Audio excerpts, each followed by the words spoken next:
Le travail, ça doit mettre de bonne humeur. Je pense que c'est très important. Je m'appelle Charlotte, j'ai 32 ans, je suis parisienne et je suis fondatrice de la marque Mr K. Je suis née à Détroit aux États-Unis, dans la ville d'Eminem, et j'ai grandi à Paris. Quand j'étais petite, je voulais faire beaucoup de choses, notamment dresseuse de dauphins, et ensuite j'ai eu envie d'être pianiste, styliste, plein de trucs. J'ai été vendeuse, hôtesse d'accueil pour plein de salons, pour ensuite intégrer finalement ma passion d'aujourd'hui, une école d'art. J'avais 22 ans quand j'ai commencé à travailler. J'ai commencé en tant qu'assistante styliste pour une marque d'une créatrice qui s'appelle Aimstone. J'ai retenu de ces années-là plein de trucs hyper positifs, notamment pour entreprendre aujourd'hui. J'étais ultra couteau suisse, on faisait tout du sol au plafond, c'était une toute petite équipe. Et j'ai appris à bidouiller et à ne jamais me reposer sur des acquis.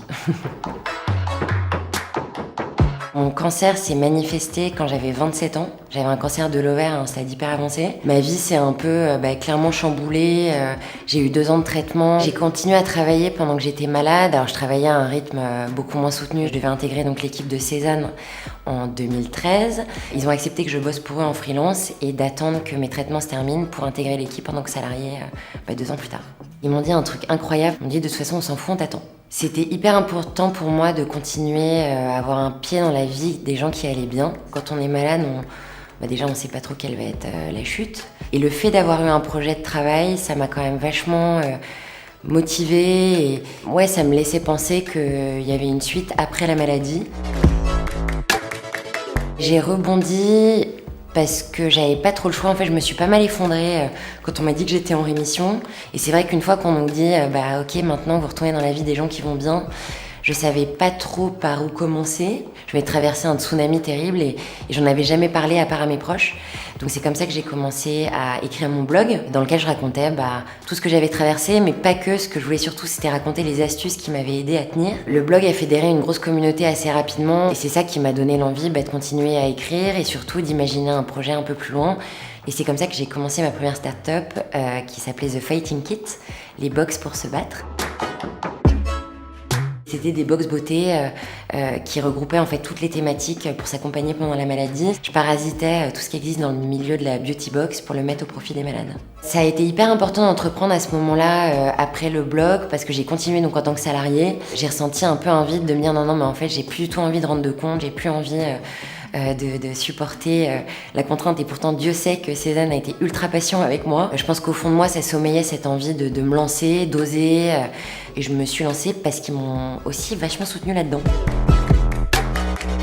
Après le lancement de Fighting Kit, j'ai donc lancé Mr K, ma marque de prêt-à-porter, qui existe maintenant depuis juin 2015. J'ai pu le financer grâce à KissKissBankBank. J'offrais à tous les participants, à tous les contributeurs, un petit bracelet avec mon mantra, avec écrit dessus « Never give up ». En plus d'être cool, parce que hyper fédérateur ce petit bracelet rouge, ça me permettait de mettre un pied dans un engagement encore plus grand en reversant une partie de nos bénéfices à la recherche contre le cancer. Et ensuite, j'ai commencé à dessiner une collection avec des modèles, avec des mantras autour de la résilience, donc pour se booster tous les jours.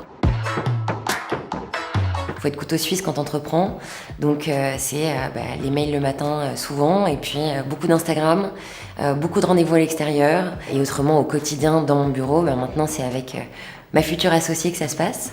Je sais pas, on dessine tous les jours la suite. Non mais surtout pas de journée type, je déteste ça. Ma vision du travail, elle est assez vague, mais il faut surtout que ce soit de la liberté. Alors c'est une liberté un peu illusoire parce qu'on décide de son temps. C'est hyper stressant, hyper fatigant, mais hyper motivant. C'est 90% de mon temps, même la nuit, pendant que je dors, je rêve du travail. Donc ça fait partie intégrante de mon quotidien. Après, j'essaie de composer avec le reste, essayer de voir mes amis autant que je peux, promener mon chien autant que je peux. Je compose pareil. Mon rêve pour les années à venir, c'est que Mr K grandisse, évidemment, s'engage encore plus et surtout devienne la marque responsable, hyper désirable que les nanas s'arrachent. Et dans ma vie perso, ça c'est très intime, c'est d'avoir un enfant autrement parce que je peux pas en avoir par moi-même, donc ça c'est mon projet de vie.